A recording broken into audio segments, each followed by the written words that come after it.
તો બરોબર છે. હવે હવે છોકરી બતાવો.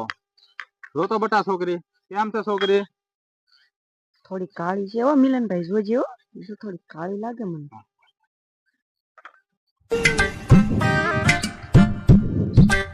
હવે બટા અહીંયા જો બહુ પૈસા વાળા છે. અહીંયા જોવા જાય ને કઈ વાઈટ ન થતો ને કઈ નખરા ન કતી નો. બરોબર છે, હાલો ધ્યાન હાલો રાખજે.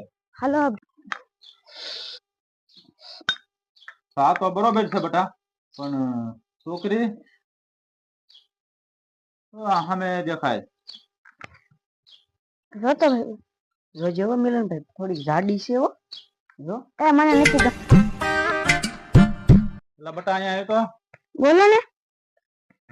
કાલ તમે આપણે બે જગ્યા છોકરી જોવા ગયા ત્યાં તમને શું વાંધો પડ્યો? એક છોકરી જાડી હતી ને એક છોકરી કાળી હતી. તને કોણે એવું કીધું? મારા ભાઈબંધ. કોણે કીધું? આને. તારે વ્યવહાર કરવાનું છે કે તારા ભાઈબંધ ને કરવાનું છે? મારે. તારા ઘર માંડવાનું છે કે તારા ભાઈબંધ ને મારે કરવાનું છે? મારે. હવે બીજી વખત ધ્યાન રાખજે તું. હજી છોકરી જોવા આપણે ભાવનગર જવાનું છે. તારો ભાઈબંધ ત્યાં દેખાવાનો છે. ફાડી નાખ્યો. હવે શું તું? હા.